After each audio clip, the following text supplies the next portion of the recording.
The letter from the bank was still in my hands when the black SUV pulled up outside. October 3rd, 2023, 3:12 in the afternoon.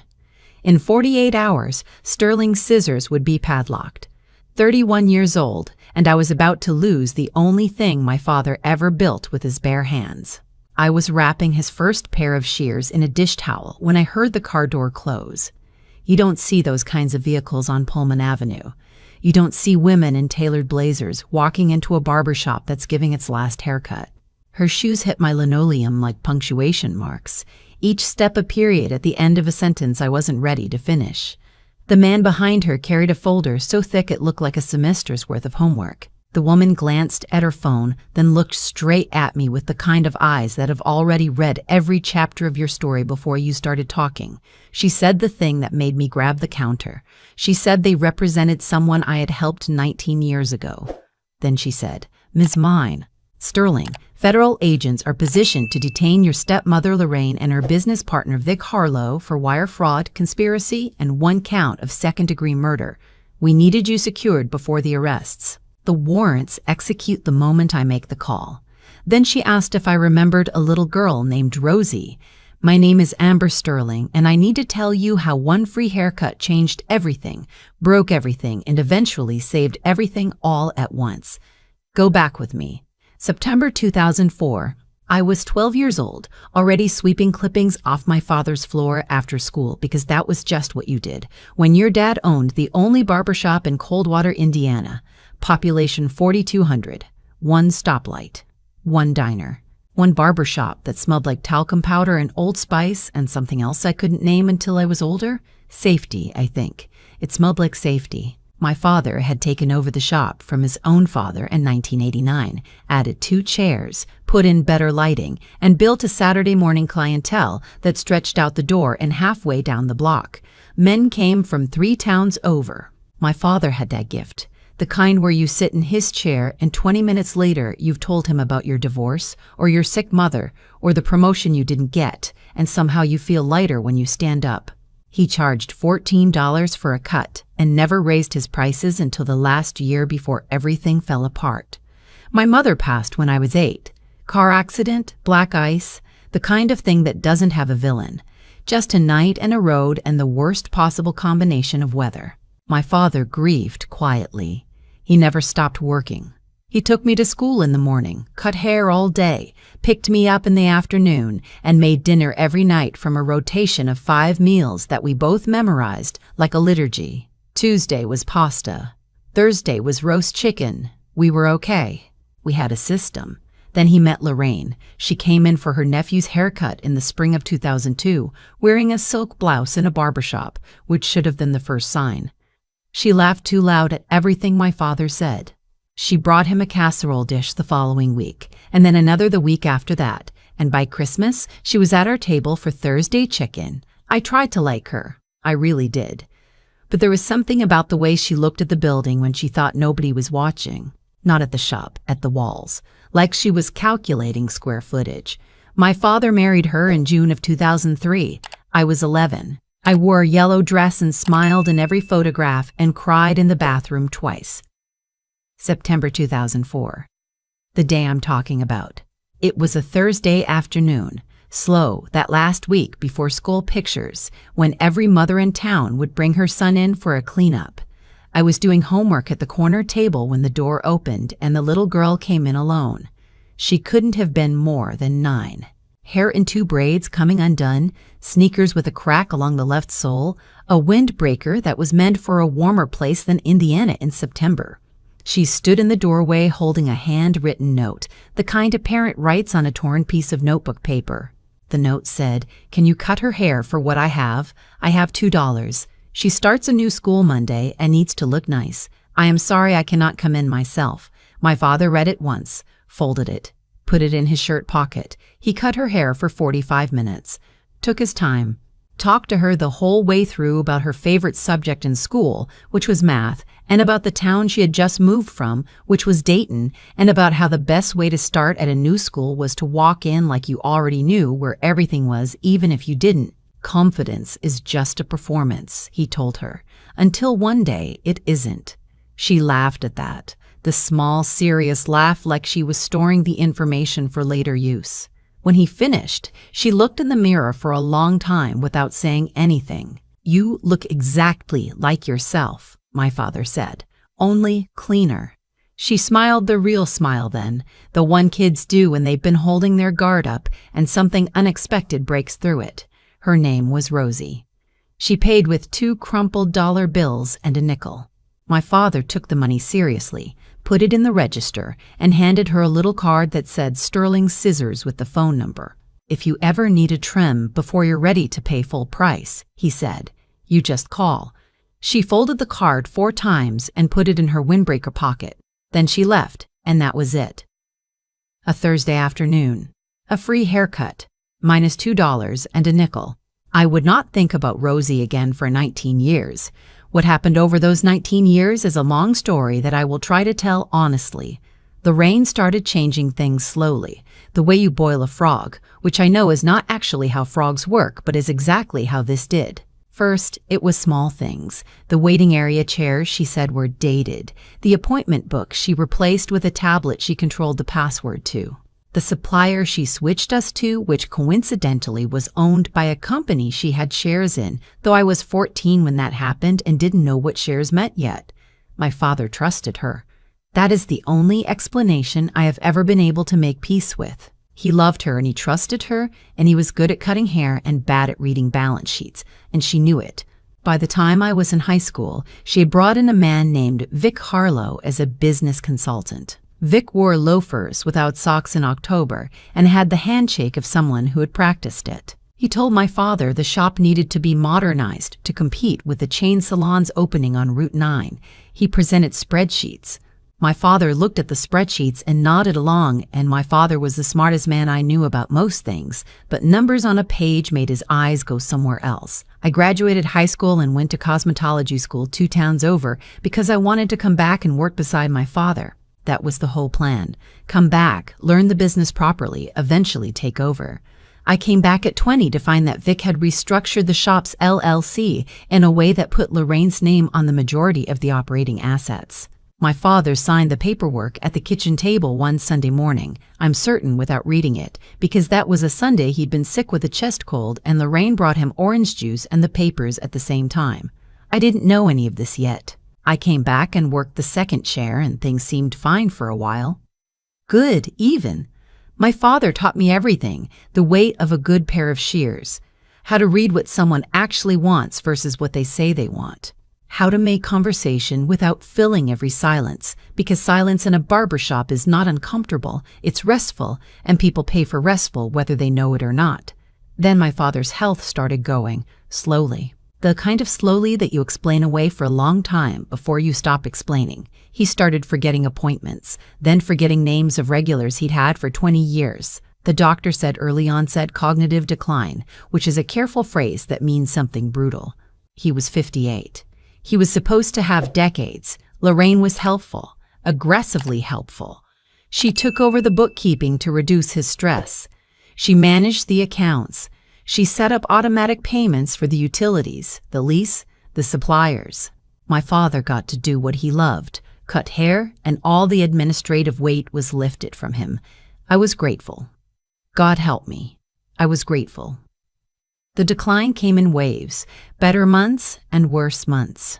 On the better months, he was completely himself, telling the same 4 jokes in rotation, getting invested in the personal lives of strangers, sending me home with leftover soup. On the worst months, he called me by my mother's name and forgot where the bathroom was in a building he'd worked in for 34 years. Lorraine suggested a memory care facility in 2019. She said it was for his safety. She said she couldn't provide the level of care he needed. She said it with her hand on her heart, and I believed her because I wanted to believe her, and because I was scared, and because I didn't have a better option. My father moved into Lakewood Memory Care in March of 2019. I visited 3 times a week. In the months before he moved, something strange happened. He kept asking me about his pills. Said the new ones Lorraine had him on made him feel foggy in a way the old ones didn't.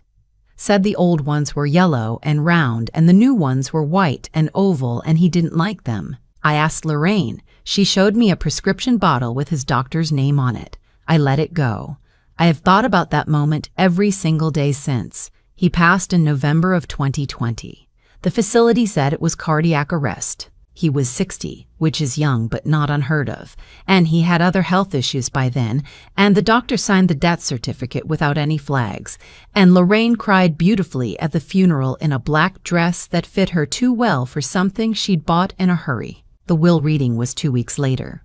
I had assumed because I am my father's daughter, and I had worked beside him for 7 years, and there had never been any conversation suggesting otherwise, that Sterling Scissors would come to me.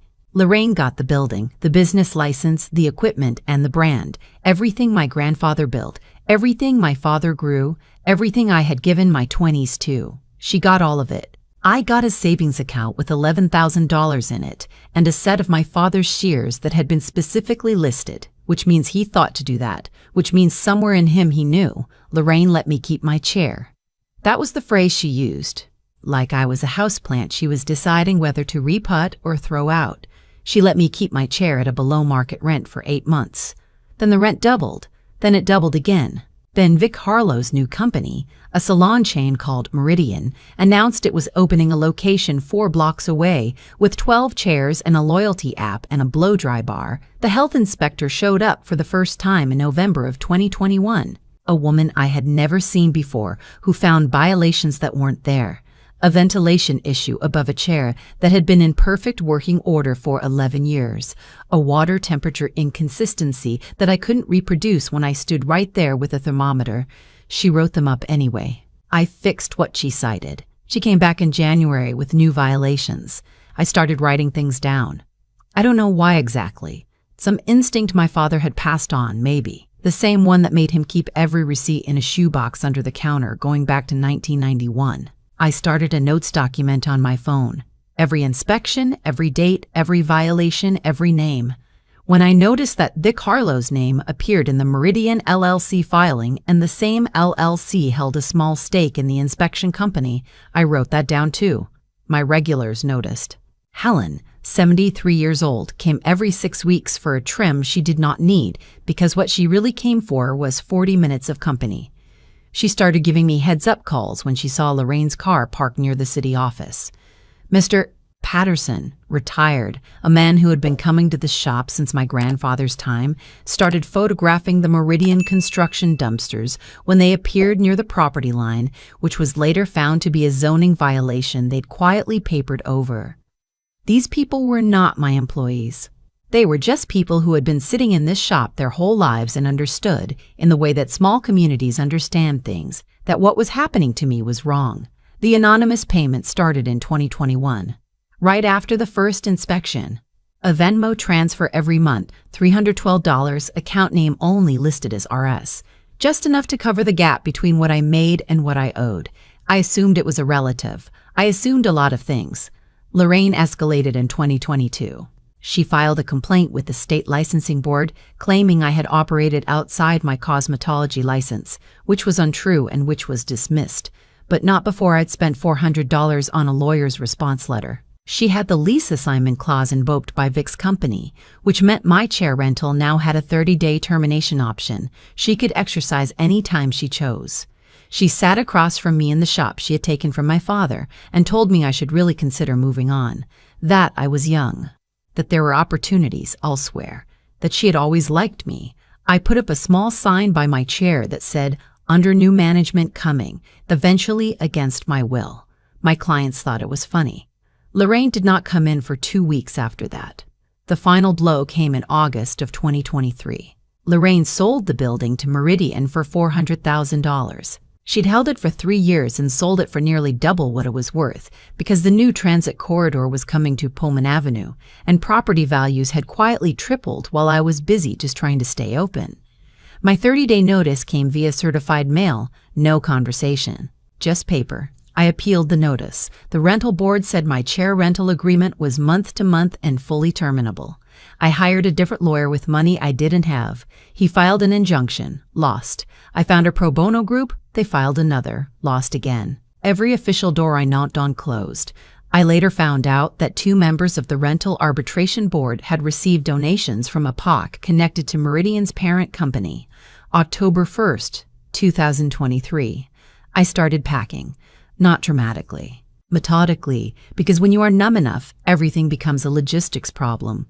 I wrapped my father's photographs in tissue paper. I put his original sign, hand-lettered wood, in my trunk. I kept cutting hair every day because I did not know what else to do, and because my clients deserved their appointments, and because as long as I was cutting hair, I was still my father's daughter in the way that mattered. I baked when I was anxious. I had always done this. By October 2nd, I had made 3 dozen oatmeal cookies and 2 loaves of banana bread and given all of it to the senior center on the next block because I could not eat any of it and I could not stand watching it go stale. Lorraine came in the morning of October 2nd. She sat down in my father's old chair, the one I'd kept behind the counter because I couldn't make myself put it in the storage unit, and she ordered a coffee from the little machine I kept for clients, and she told me everything. How she had met Vic at a real estate seminar in 2001 and had been working toward this acquisition for years before she ever walked into my father's shop. How she had identified the transit corridor in city planning documents in 2000 and mapped out which properties sat in the zone. How marrying my father was efficient, her word efficient, because it gave her access to the building without having to buy it outright. How the pills she'd switched were a blood pressure medication that interacted with his heart condition, and how the cardiologist had warned her, specifically her, in a phone call she had not mentioned to me or to my father, about that exact interaction. She said this the way you describe a recipe adjustment. Casually, with her coffee cup held in both hands, she said I should have taken the buyout she'd offered in 2021. $15,000 for my client book and my equipment. You'd have had enough to start over somewhere smaller, she said. Then she left. She did not pay for the coffee. I stood in the empty shop for a long time after that. The ceiling light buzzed the way it always had. My father had meant to fix it for 15 years. I had meant to fix it after him. Neither of us ever got around to it. Now it would be someone else's problem or no problem at all when they gutted the place for the Meridian renovation.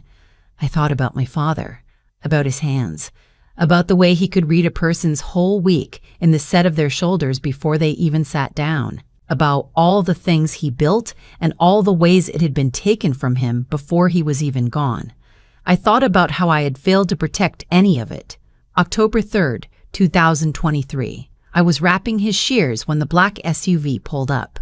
The woman's name was Teresa Okafor. She was a RICO attorney out of Indianapolis, and she had been building this case for 14 months. The man beside her was a private investigator named Walt Simmons, retired federal, who had the specific kind of quiet that comes from having seen most of the ways people do terrible things to each other and filing them away without getting loud about it. The person who had hired them had also been sending me $312 every month for 2 years. Teresa said her name, then she stepped aside and I saw the woman behind her. Rosie was 31 years old now, hair cut short and clean. Good coat, the kind of composed that takes years of practice and a specific kind of pain to build. She had her hands folded in front of her and she was watching my face with an expression I couldn't quite read. Not triumph. Something more careful than that. I've been trying to find the right time, she said. There wasn't one. So I picked the worst one instead. My knees went. I grabbed the counter. Rosie crossed the room in 3 steps and took my arm. She sat me down in my father's old chair. Then she told me what she had been doing for the past 2 years since Walt Simmons found the pattern.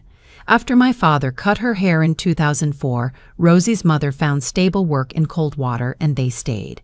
Rosie grew up here. She was 2 years behind me in school, which is why I didn't know her. And she never came back into the shop because her mother could afford a regular haircut elsewhere by the time she was in middle school. But she remembered. She said she always remembered. My father's shop, his voice, the card he gave her, the way he took her $2 seriously. She was a financial crimes analyst, had been for 6 years. She worked for a firm out of Chicago that specialized in fraud detection for municipal infrastructure projects.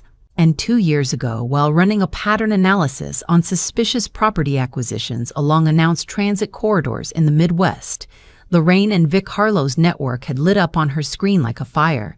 It wasn't just my father's building. There were 11 properties across 4 Indiana towns, all acquired within 2 years of confidential transit planning documents being filed. All sellers either deceased or cognitively compromised at the time of transaction.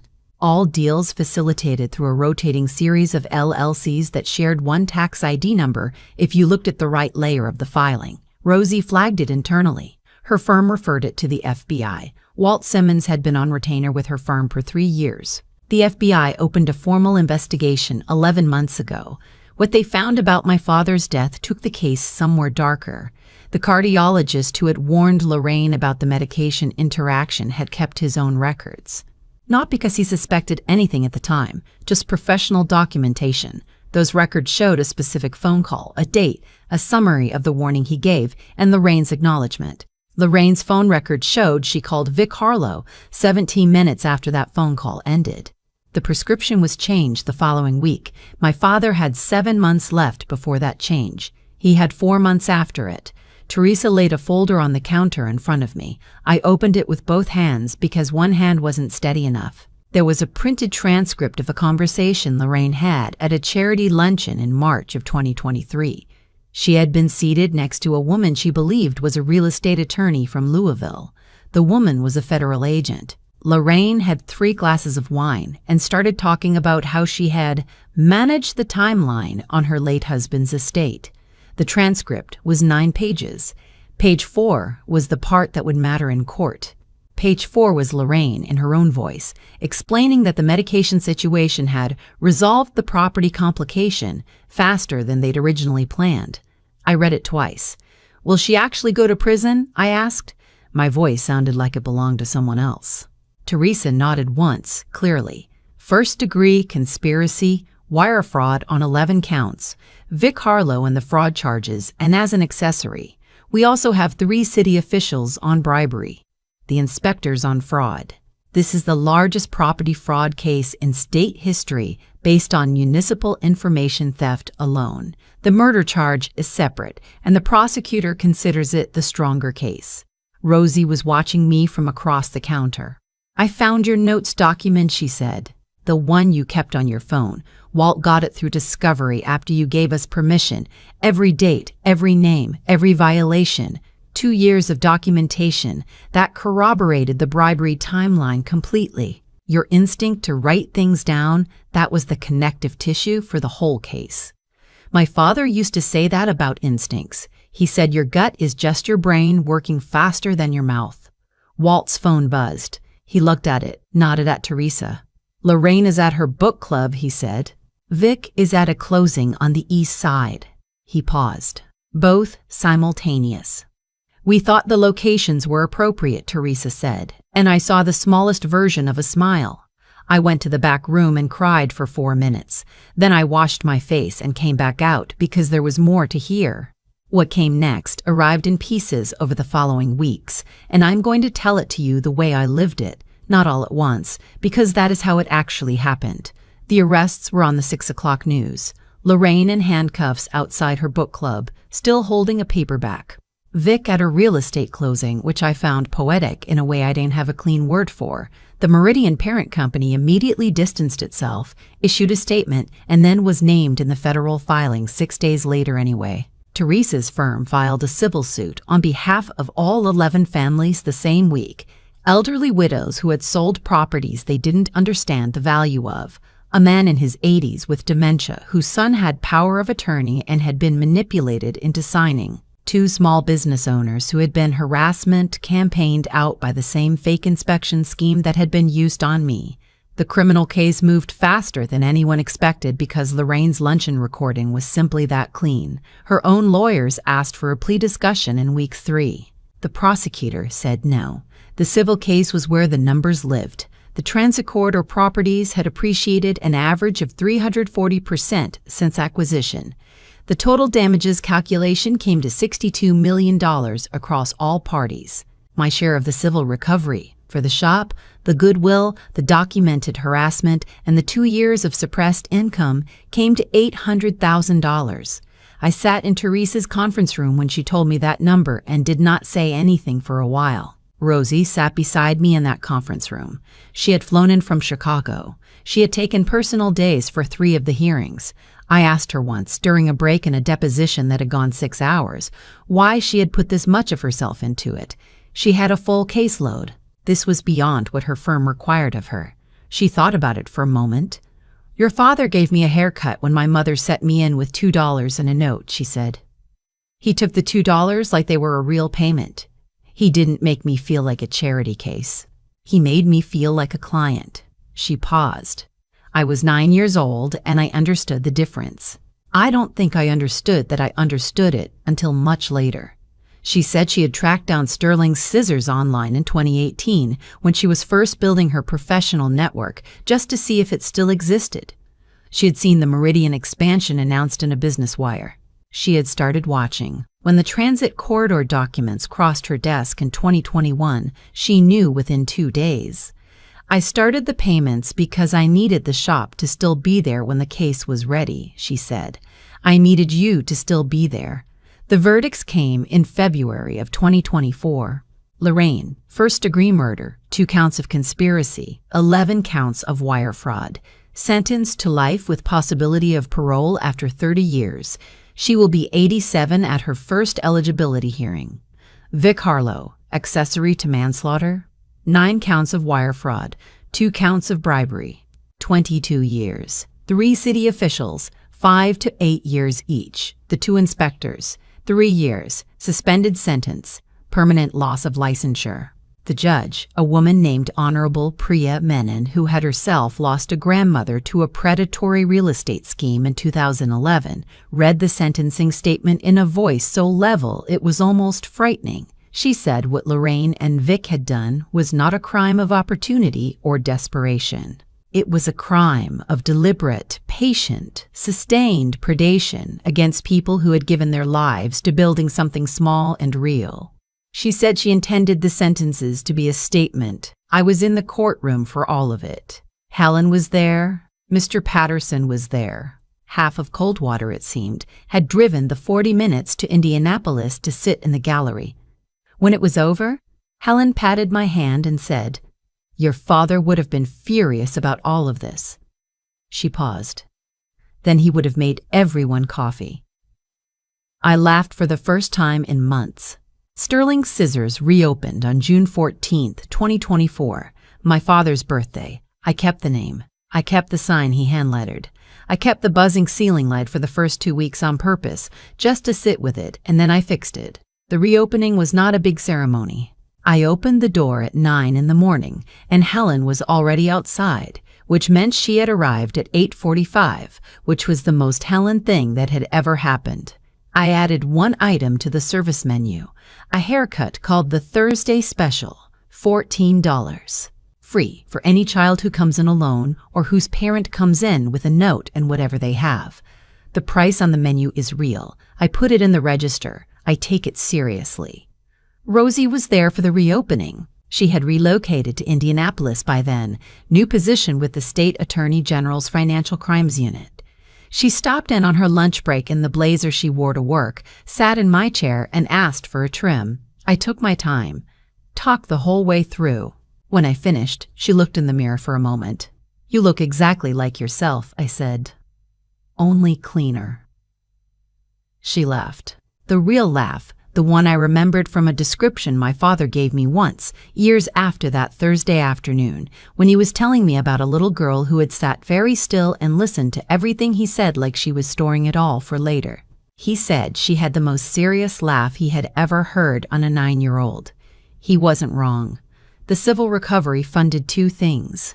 The first was the complete renovation and outright purchase of the building on Pullman Avenue, bought from the court-ordered liquidation of Meridian seized assets, which I will admit felt like a specific kind of justice that has no clean name but that I will remember for the rest of my life. The second was the Sterling Foundation, a small legal aid organization providing free representation to elderly property owners facing predatory acquisition in Indiana. We have taken 11 cases in the first year. We have won 7. My father's shears hang on the wall behind the first chair. Not decoratively. I take them down when I need them. Lorraine's book club disbanded. Her house was auctioned as part of the asset seizure. I heard from someone who would know that she has complained consistently about the food in her facility and that she is, by all accounts, not well liked by the other residents. I don't think about her much. There's too much else to think about. Helen comes every 6 weeks. Mr. Patterson brings his grandson now, a 7-year-old who sits extremely still in the chair and who asked me last month whether barbering was hard to learn. I told him you start by sweeping, that you watch for a long time before you pick up the shears, that the most important thing is learning to hear what someone isn't saying because that is where the real conversation lives. He thought about this very seriously. My grandpa says your grandpa taught your dad that, he said. He did, I said. And your dad taught you. He did. He nodded, satisfied, like something had been confirmed that he had suspected for a while. There are days when I stand at the window after closing and the light on Pullman Avenue goes gold the way it does in October, and I think about my father, about how little he asked of anyone, about how quietly he built something and how quietly it was taken, and how quietly, over 19 years, a 9-year-old girl in a cracked sneaker decided she was going to give it back. Kindness is strange math. My father spent $14 worth of time on a Thursday afternoon in September of 2004. What came back was not proportional. It was not supposed to be proportional. He never once thought about return when he picked up those shears. But it came back. It always comes back. I don't know the mechanism. I don't think it matters. You do the thing because someone is cold and you have warmth, and the calculation ends there. The rest is just time doing what time does. I'm still here, still on Pullman Avenue, still taking the $2 note seriously. Come in sometime. I'll make you look exactly like yourself. I think about cause and effect a lot now, not in a mystical way, just in the plain, observable way that life keeps demonstrating if you pay attention long enough. My father spent 45 minutes on a Thursday afternoon cutting a little girl's hair for $2 and a nickel. He didn't do it because he expected anything back. He didn't do it because he was performing generosity for an audience. He did it because Rosie was there and she needed it. And he had the skill and the time. The calculation was that simple and that complete. What I've had to sit with all these months since the verdicts is how much of what happened came down to choices made in moments that felt small at the time. Lorraine chose to see a building instead of a family. Vic chose profit over every other consideration, for 20 years consistently without apparent doubt. My father chose to take 2 crumpled dollar bills seriously. Rosie chose to remember. None of those choices announced themselves as significant when they were made. That's the thing nobody tells you about integrity. It doesn't feel like a dramatic stand most of the time. It feels like just doing the next right thing in a room where nobody is watching and nothing is at stake. My father put $2 in the register because that's what you do with a payment. He handed Rosie a business card because that's how you treat a client. He went home that night and I guarantee he did not think about it again. She thought about it for 19 years. What I keep returning to is what Rosie said in Teresa's conference room that afternoon, that my father made her feel like a client, not a charity case, that she understood the difference at 9 years old even if she couldn't have named it. That is such a precise form of intelligence, the ability to recognize when someone is treating your dignity as real. And it is such a precise form of moral character to actually do that, to extend that treatment to a child in a cracked sneaker who walked in with a handwritten note and whatever she had. My father was not a complicated man. He was good at cutting hair and bad at balance sheets, and he loved his regulars and he made pasta on Tuesdays. He was not exceptional in most ways the world tends to measure, but he had that quality. The one where you make every person in your chair feel like the only person in the room, and he never switched it off based on who could pay and who couldn't. That is the thing I am trying to carry forward, not the legal victory, not the building, not the foundation, as meaningful as I believe it is. The thing I am actually trying to carry forward is the habit of taking people seriously in the moments when there's no external reason to. My father's shears hang on the wall behind the first chair. I take them down when I need them. Every time I do, I think about what it costs to treat someone with full dignity and what it compounds into over time, not in any promised or guaranteed way, but in the way that real things tend to accrue when they're built honestly. Rosie came in last month, just a regular trim. We talked about her new caseload, about a property fraud ring she's tracing in Kentucky, about whether the banana bread I'd left on the counter was for clients or just for me. Both, I said. Always both. When she left, she folded her receipt the same way she folded that business card in 2004. 4 times into her coat pocket. I don't think she realizes she does it. I notice. I always will.